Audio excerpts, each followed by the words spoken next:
En la Nochebuena del año 1858 cayó en Molina de Segura el mayor meteorito caído en la península ibérica. Cuenta la leyenda que ahora, tantos años después, del cráter que creara al impactar, emana una sustancia invisible que al respirarla dota con el don de la literatura a los vecinos de la ciudad, lo que ha hecho germinar una generación de escritores como nunca se había visto por estos lares. Originando una lluvia de meteoritos.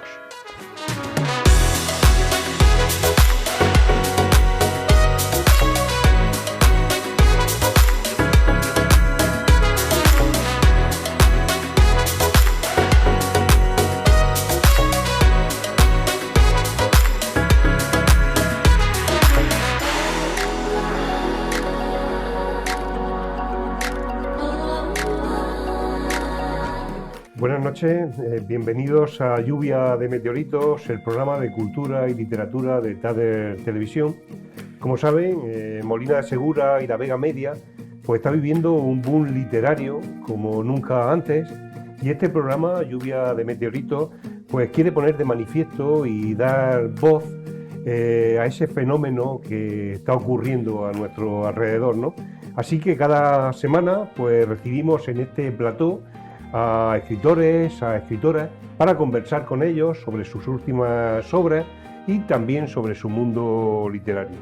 Y hoy tenemos la suerte de tener como invitado a un escritor cuyos libros han sido traducidos a varios idiomas, un escritor que ha ganado numerosos premios literarios, José Antonio Jiménez Barbero.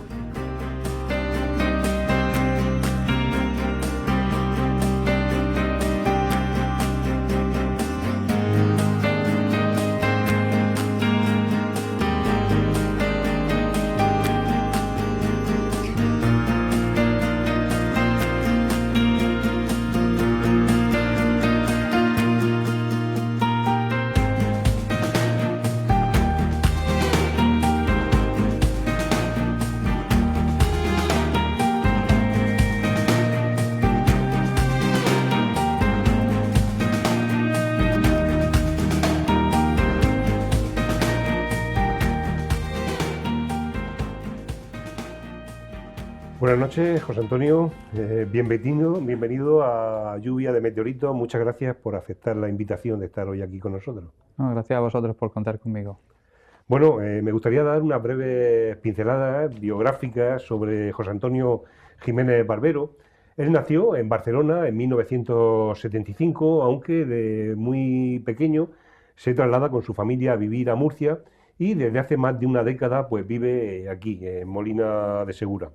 Y es aquí, en esta ciudad, donde fue durante 9 años agente de la policía local. Cuando José Antonio entró por primera vez en mi mercería y nos conocimos, me dijo que había sido policía local, y la verdad es que me dio un vuelco el corazón, ¿no? Porque confieso que desde niño me impone bastante la policía. Quizás porque mis padres siempre amenazaban con llamar a la policía cuando no me quería comer los garbanzos. Y siempre pues nombraban a esos míticos policías locales que había en el pueblo, que llamo al Cabo López, que llamo al Pertiguero, a Mendoza. Y vaya si me comía los garbanzos, ¿no? Pero José Antonio me aclaró cuando llegó a la mercería que no venía en calidad de agente, sino que había escrito una novela y quería que se la presentara. Así que descansé un poco por lo que me dijo, y claro que se la presenté, ¿no? A ver quién se negaba a ello. Pero José Antonio ha sido muchas más cosas, además de agente de la policía local. Tras 9 años vistiendo el uniforme, pasó otros 9 como enfermero de salud mental, y actualmente es profesor titular de la Universidad de Murcia, donde imparte docencia en la Facultad de Enfermería en las materias de salud mental, de psicología, discapacidad, dependencia. Él obtuvo el doctorado con una tesis sobre violencia escolar, y los problemas de conducta en los adolescentes. Y actualmente dirige varias líneas de investigación dentro de la universidad sobre ese tema. Además de todo eso, ha sido campeón de España de karate, ¿eh? Así que lo tenemos de policía, de enfermero, de karateca, de profesor universitario y además de escritor. Él ha publicado hasta el momento 9 novelas. Aquí hemos traído una pequeña muestra de ellas, todas publicadas en editoriales de rango nacional. Títulos como El niño que no quiso llorar, la trilogía del psicópata, que abarca 3 títulos, Los viajes de Ariadna, El demonio escondido, La facultad, Diario de un maldito, Cuerda de preso. Algunas de estas obras han sido traducidas al inglés, al italiano, y ha obtenido también varios importantes premios literarios. Y además de eso, Meteorito, miembro de la orden, la muy noble y muy leal Orden del Meteorito de Molina de Segura, y tiene su placa en el Paseo de las Letras, en el parque de la compañía. Pero hoy, en Lluvia de Meteorito, vamos a centrarnos un poco en su última novela, a propósito de tu hijo. José Antonio, antes de centrarnos en esta novela, tú has sido, como hemos visto, policía, has sido enfermero de psiquiatría, profe universitario. ¿Cómo han influido estas profesiones, tu labor profesional, en tu novela, en la creación de tus personajes? Bueno, yo creo que como no puede ser de otra forma, la experiencia personal y laboral, profesional, influye de manera directa en el contenido, en el desarrollo de los personajes, en las tramas de las historias. Es decir, cualquier escritor creo que utiliza su experiencia y sus vivencias diarias para plasmarlo de alguna manera en su novela. En mi caso, por ejemplo, tengo, como has mencionado, una novela, la primera novela que publiqué fue El niño que no quiso llorar, que trata sobre el tema del acoso escolar, el bullying, que está directamente relacionado con mi tesis doctoral. Y la que vamos a presentar hoy al público es la de A propósito de tu hijo, que trata un tema sobre discapacidad intelectual y psíquica y un poco el tema de la inclusión en los centros escolares y en la sociedad en general de los niños con discapacidad. O sea, son temas que están muy relacionados con mi labor docente. Y luego hay otras novelas, otras que han mencionado, más bien encuadradas dentro del género negro, Sí, que está, pues también de ahí he bebido bastante de mi experiencia como policía, como claro. policía. Siempre hay algún crimen Sí, por el medio. Incluso también sobre psicopatía, ¿no? sí, Es que otro de los temas que suele trabajar. sí, claro, la trilogía del psicópata. Era uno de los temas que a mí, cuando estuve haciendo mi tesis doctoral, investigando sobre el tema del acoso escolar, de forma indirecta también tuve que investigar sobre el tema de los psicópatas, porque muchos de los niños acosadores pues tienen rasgos psicopáticos, rasgos antisociales. Y fue un tema que me apasionó y aunque no estaba relacionado directamente con mi tesis doctoral, pero de manera colateral, digamos que comencé a indagar, leí bastante sobre el tema y vi ahí un filón para explotarlo a nivel literario. De hecho, el personaje principal, Ángel Salazar, es un estereotipo de psicópata que bebe de varias fuentes literarias, pero también de lo que es la literatura científica. Es decir, he tomado prestado de algunos personajes psicópatas que conocemos todos en algunos aspectos, Aníbal Lecter y algunos otros, y luego además algo que no hay en otras novelas de este tipo, he intentado ser lo más riguroso posible con lo que es realmente el perfil del psicópata. Sí, porque tú siempre nos dices que el psicópata no es solamente el asesino en serie, ¿no? ¿No? Hay muchos más psicópatas alrededor nuestro, ¿no? Sí. Y de hecho, según si hacemos caso al DSM-5, que es el manual por excelencia del tema de los trastornos mentales, incluidos los trastornos de personalidad, estamos hablando de cifras entre el 2 y el 3%, lo cual pues, es una cifra muy elevada. Ni todos los psicópatas son asesinos, ni todos los asesinos o criminales son psicópatas. Eso hay que tenerlo muy claro. La gente suele identificar a una persona que comete un acto muy violento con la psicopatía y no siempre es así. Sí. Tú también has sido campeón de España de karate, ¿no? Como hemos dicho. ¿Para cuándo nos vas a entregar alguna novela de chino? Pues, a ver, de chino directo no lo sé, pero quizá el tema de las artes marciales sí que se ha tocado en alguna novela. Es decir, cuando utilizo los conocimientos de artes marciales en las escenas de lucha. Confesiones de un psicópata adolescente, en una de las, creo que en la tercera parte, hay una escena de lucha bastante violenta del protagonista y ahí utilizo los conocimientos que yo tengo sobre artes marciales. Y no sé si en la facultad o en otra, Sí, en varias novelas sí que lo he utilizado. Ahora, tratar directamente el tema del karate como tema central en una historia todavía no se me ha ocurrido, ¿no? sí. Ahí tenemos Karate Kid, ¿no? Que fue en su día, bueno, partió de realmente esto no fue una novela, fue un poema y a partir de ese poema se salió la historia de la cual basaron la película. Sí, sí. Sí, pero, en fin, no lo Muy sé. bien, nada, pues seguro que vemos algunos de tus personajes como karateca, Sí, sí, algunos sí. de tus protagonistas.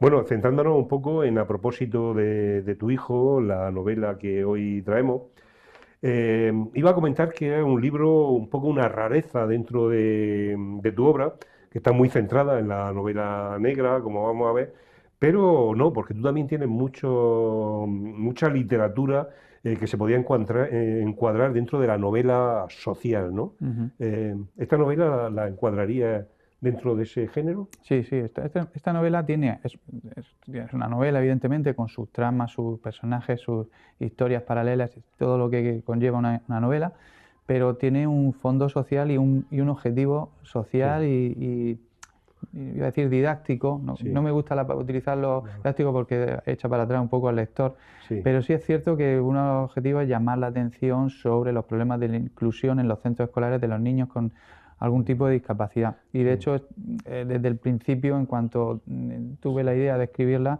sí, tenía muy claro que iba a ser una novela que no iba a comercializarse, sino que iba sí, a ser destinada a, sí. bueno, a comercializarse, sí venderse, pero no, que no iba a tener un afán lucrativo Muy esta bien. novela, ¿no? Cuéntanos un poco para centrar el tema, la sinopsis a Mm. propósito de tu hijo. Cuéntanos qué se va a encontrar el lector cuando abra el libro. Sí, bueno, se centra en la historia de dos niños con discapacidad. Una de ellas, la niña Alicia, tiene una discapacidad intelectual, retraso mental, discapacidad intelectual, mientras que el niño tiene una discapacidad psíquica, en este caso un trastorno espectro autista, un síndrome de Asperger, que entra dentro de este tipo de trastornos. Y digamos que lo que es el tema central es la relación que se establece entre estos dos niños y las dificultades que encuentran dentro del centro escolar, las dificultades de los padres, esos padres con esos niños, que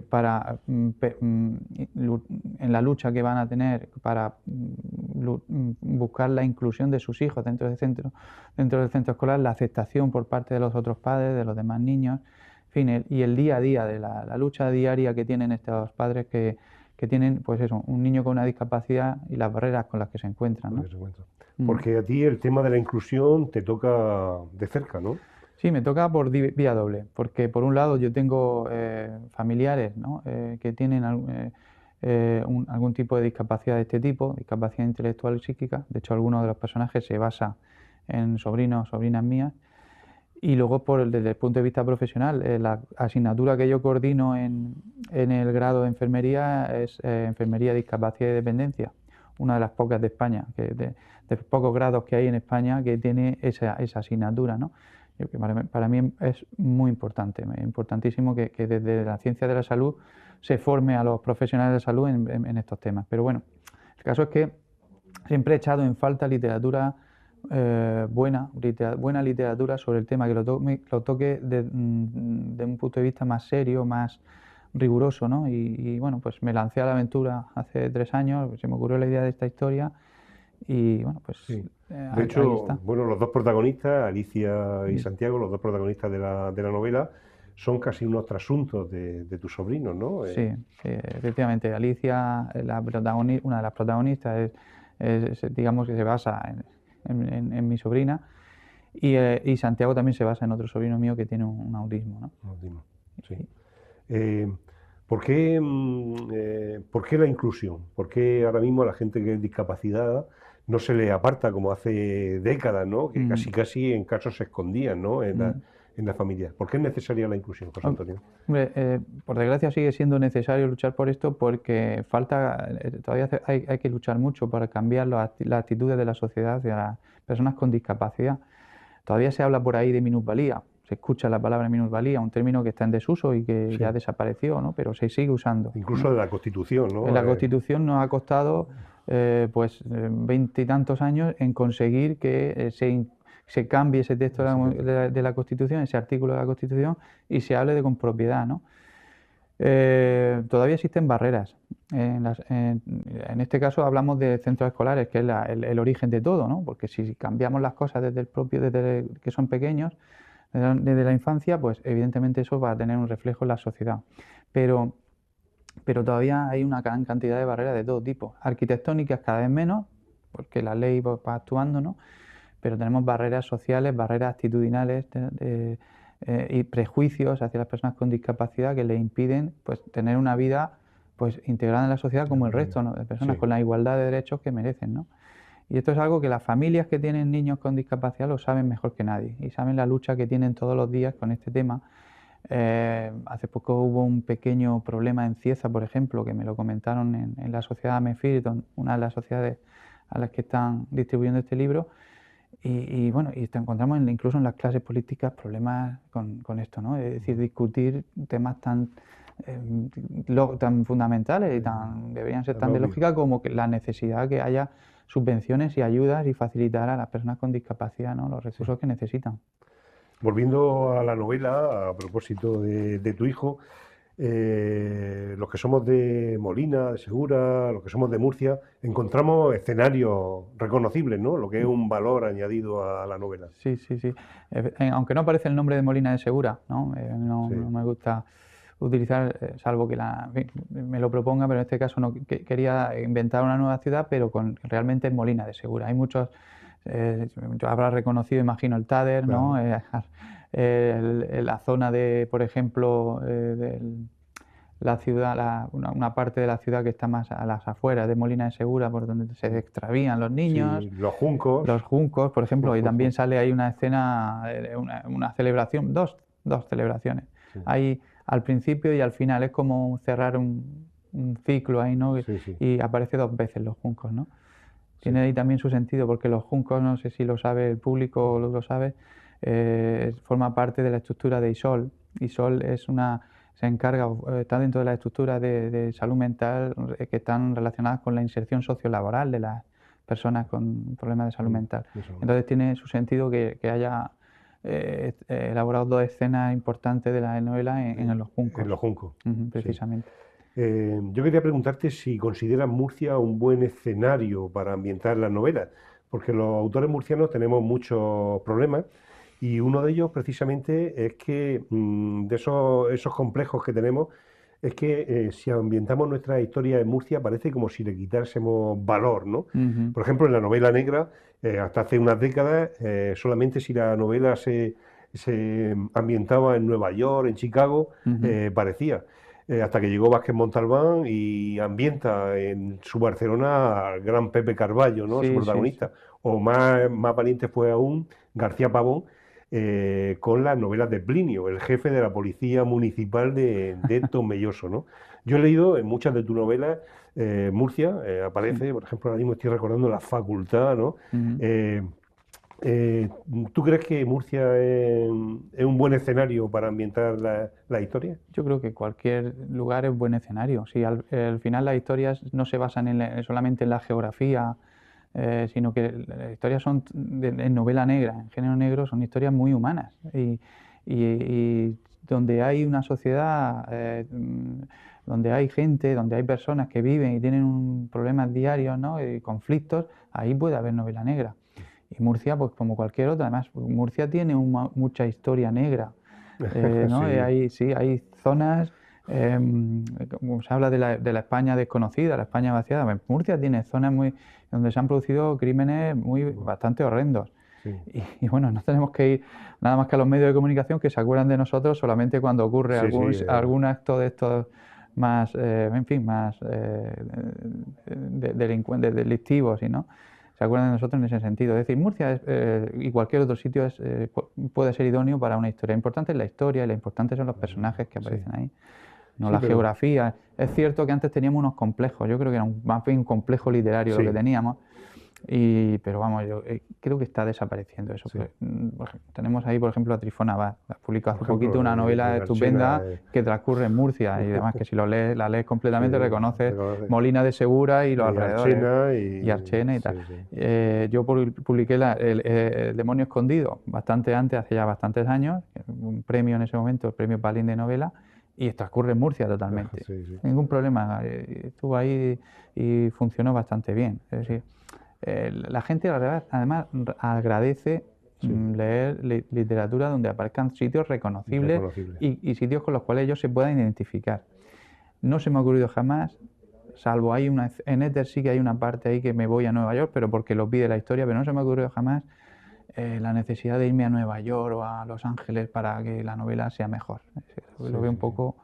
De hecho, incluso, por ejemplo, en el caso de Dolores Redondo, ¿no? Con la trilogía del Black Sun, ha creado un turismo literario, gente que acude a esa zona para reconocer los lugares que aparecen en su exitosa novela. También al leer, a propósito de tu hijo, nos trae reminiscencias, recuerdos de obras literarias, de series de televisión, incluso de películas, donde aparecen personajes, ¿no? Que tienen características similares a los personajes que tú utilizas en la novela. Por ejemplo, estoy recordando ahora mismo el del curioso incidente del perro a medianoche. ¿Qué relación tiene con tu novela? No, bastante, porque esa novela que acaba de mencionar precisamente fue una de las que me dieron la idea de escribir a propósito de tu hijo. Lo que pasa es que en esa novela se centra mucho más en lo que es la vida interna de un niño con un autismo, en este caso un síndrome de Asperger, ¿no? Bastante claro, el curioso incidente del perro a medianoche. Yo lo que quería era trabajar un poco también el tema de la inclusión, ¿no? y de la crítica y de la denuncia social de las personas que tienen alguna discapacidad, ¿no? Entonces lo abrí un poco más. Es cierto que aparecen algunos rasgos en Santiago que te pueden hacer recordar al protagonista del curioso incidente de medianoche, pero también está Alicia, que le da un mundo muy distinto, una visión muy distinta a la novela, ¿no? Que es un contrapunto muy interesante, ¿no? Incluso también leyéndola nos acordamos de una exitosa serie de televisión, ¿no? La de Big Bang Theory. Ah, de Big Bang Theory, sí, Con ese personaje. Sí, es cierto que en algún aspecto puede ser parecido. En este caso debo decir que no me basé para nada porque no tiene mucho que ver. El Sheldon Cooper es una persona, pues sus rasgos tan rígidos relacionados con su autismo, pues le hacen ser una persona a veces, ¿no? conflictiva, ¿no? En este caso, Santiago, pues es un sol, el chico, ¿no? Que es como suele ser, ¿no? Con sus rigideces y sus problemas, ¿no? Y también hay una escena de una película que está catalogada como una de las mejores películas de la historia del cine, de Matar a un ruiseñor. Sí. Hay una escena en tu libro que también de pronto en la lectura me ha recordado a otra escena de esa película, pero vamos a dejarlo que lo descubra el lector.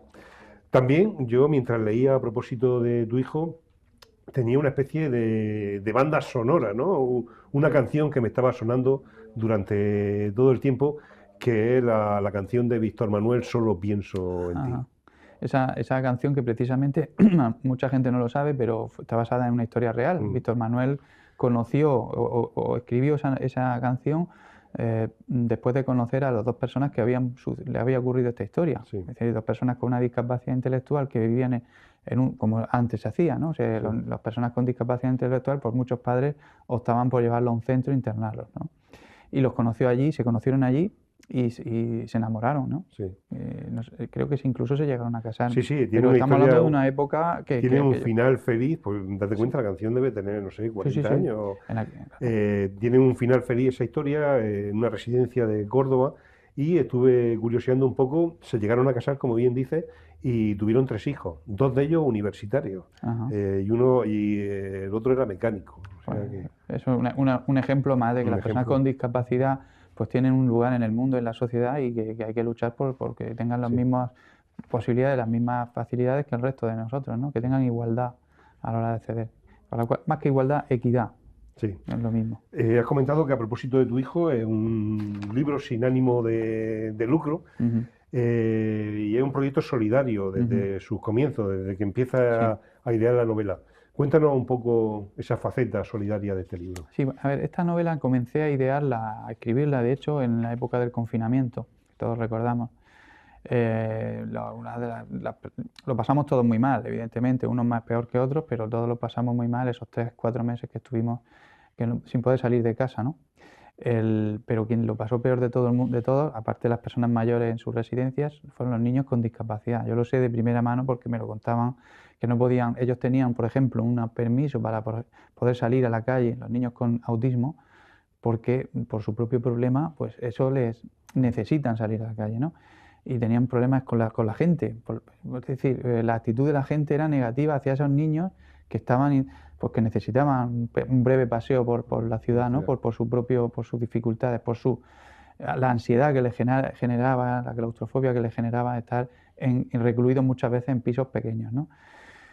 Y bueno, pues a raíz de ahí pues empecé pues también el tiempo que teníamos, de hecho ahí surgieron muchos escritores Sí, y sí. hubo un proyecto literario, creo recordar, pero bueno, pues escribí no tardé mucho en escribirla, fueron 2 meses, fue la novela más rápida porque la idea, yo creo que la historia la tenía ya adentro y surgió muy rápidamente, fluyó.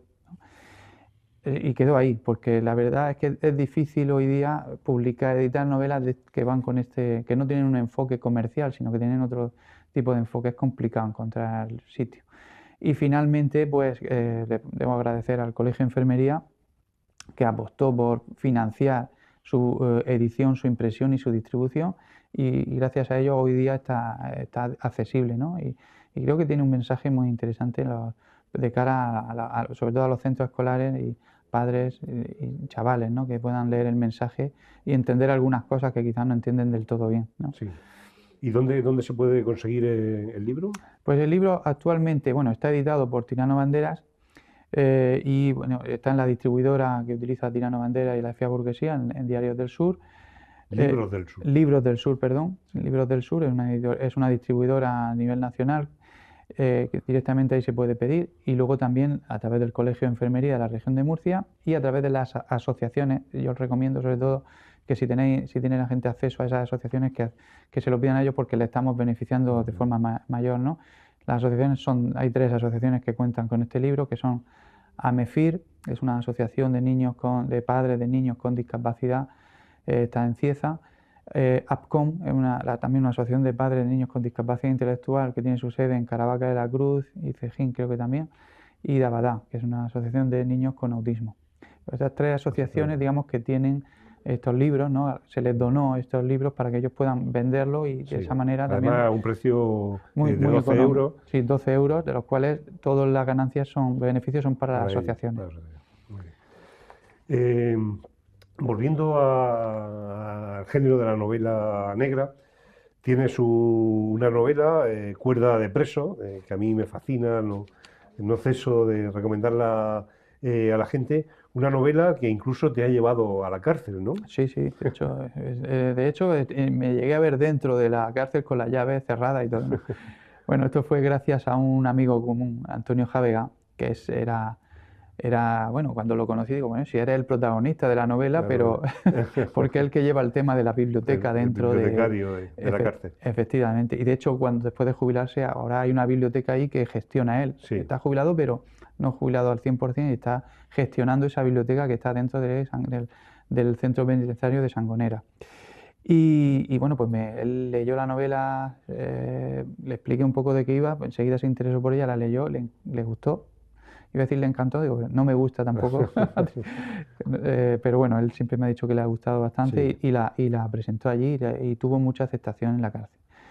Hubo un interno que me comentó Antonio que no había leído jamás un libro y que incluso leía con dificultad y que gracias a esta novela pues se la leyó de una sentada. Sí. Bueno, pues me invitaron y tuvimos ahí una presentación muy bonita, me hicieron varios regalos hicimos la broma, ¿no? Sí, no, es una experiencia. Es una experiencia muy bonita, una experiencia muy bonita que Estar yo dentro de la recuerdo. cárcel con un libro. Sí, sí, sí. ¿Y te encontraste allí a algún antiguo usuario, entre comillas, de cuando eras policía local? Pues algunos hubo, no de los que yo ayudé a que estuvieran allí, pero sí algunos que me reconoció de verme como agente de policía local en su momento. Sí, Y nada, pues estuvimos charlando un rato y le di pues todos los ánimos para que, en fin, todos podemos cometer errores sí, y lo importante es también saber corregir esos errores y volver a la sociedad cuando se pueda, ¿no? Y sí, ser una parte útil de la sociedad, ¿no? sí. Hace una semana se ha conocido la noticia de que has vuelto a ganar otro premio literario importante de novela negra, el Philip Marlowe, Mm. con una novela que se va a titular El hombre gris y que va a salir dentro de muy poquito. Sí, sí. Cuéntanos un poco Pues eh, sí, esta novela de esa novela. es la primera que no he ambientado en Murcia. La he ambientado en Galicia, en las tierras gallegas. Bueno, pues, estuve en una temporada que leía mucho de literatura de novela género negro de Galicia, ¿no? La que tú has comentado, por ejemplo, la trilogía del Baztán, y digo, era un reto para mí. Leí bastante sobre cómo es la orografía, la geografía de Galicia y también, pues, bueno, tuve que hacer una pequeña labor de investigación y mi idea era hacer algo sobre crímenes en serie, que tampoco había hecho, ¿no? Es un tema muy recurrido en la novela, en el género literario negro, ¿no? Bueno, digo, voy a hacer algo, a ver qué tal, qué me sale. Y salió El hombre gris. El hombre gris está basado en un personaje real que existió en Estados Unidos que secuestraba a niños, los asesinaba y luego tenía incluso, según él, porque eso nunca se pudo demostrar, tenía actos antropófagos con los niños, es decir, ingería parte de eso. Y luego enviaba a los padres alguna parte de sus hijos. Era un tema bastante duro. El hombre gris en Estados Unidos, bueno, fue enseguida, bueno, a los 3, 4 años se le detuvo y pues, evidentemente fue condenado a la silla eléctrica, ¿no? Y basándome en ese personaje creé un hombre gris aquí en España, en las tierras gallegas. Y esa va un poquito la historia. Vaya. No, estamos deseando clavarle el diente. Ya para terminar, un par de curiosidades. La primera de ellas es, ¿qué libro tienes ahora mismo sobre tu mesilla? Ay, pues tengo varios. Estoy con Los Miserables de Mm, Víctor Hugo, que lo he leído en varias fases, porque es un libro denso, espeso, y ahora ya estoy, a ver si ya lo termino de una vez. Y tengo también uno de Han Kang, el último premio Nobel de literatura, creo que fue con La Vegetariana. Y yo he leído, bueno, estoy leyendo, estoy terminando ya Imposible decir adiós, una novela durísima sobre los crímenes que hubo en Corea del Sur, en Corea, cuando todavía no era una única Corea, ¿no? no, Hubo una masacre terrible allí por parte de Japón, por parte de Estados Unidos, en la zona de Corea, ¿no? Y habla un poco sobre esos temas. mm. Muy interesante. ¿Y qué libro te hubiese gustado escribir? ¿De cuál te hubiese gustado ser el autor? Uf, eso no me lo han preguntado nunca a nadie. Pues quizá yo que soy... a ver, si hablamos del punto de vista comercial, me hubiera gustado escribir los de Harry Potter, ¿no? Y así de esa como escritor, pues yo creo que cualquiera de los relatos de Edgar Allan Poe me hubiera encantado ser el autor de alguno de ellos. Sé que soy incapaz de escribir así, ¿no? Y nunca lo seré, pero me hubiera gustado ser capaz de tener esa calidad, ¿no? Pues muy bien, José Antonio. Queremos agradecerte tu presencia en el programa con un pequeño detalle. Esta mañana Andrés Arévalo, el realizador, y yo nos hemos acercado al cráter del meteorito y hemos llenado con efluvios del meteorito esta botella. Ya sabes que es muy útil tenerla Sí, sí, cerca. De pronto estás atascado en una trama que no sabes cómo desatascarla. Respira un poquito, la Yo, abres y yo creo enseguida se desatan que algo las debo ideas. tener porque como tú alguna vez has comentado, yo empecé a escribir aquí en Molina. Aquí cuando me vine aquí a vivir a Molina fue cuando escribí. Muchas gracias, Pues, Efluvio. Pues seguiré a ver si sí, potencio o refuerzo mejor mi... pues Pues mis nada, cualidades. un pequeño detalle de recuerdo de tu paso por lluvia de meteoritos. Agradecerles el que hayan estado presentes en este programa, el que haya servido para conocer mejor, acercarnos a la figura de José Antonio Jiménez Barbero y a su obra. Y recordarles que el próximo jueves, a esta misma hora, estaremos de nuevo aquí en el plató de Tader Televisión con un nuevo autor y una nueva obra. Buenas noches y buenos libros. En la Nochebuena del año 1858 cayó en Molina de Segura el mayor meteorito caído en la península ibérica. Cuenta la leyenda que ahora, tantos años después, del cráter que creara al impactar, emana una sustancia invisible que al respirarla dota con el don de la literatura a los vecinos de la ciudad, lo que ha hecho germinar una generación de escritores como nunca se había visto por estos lares.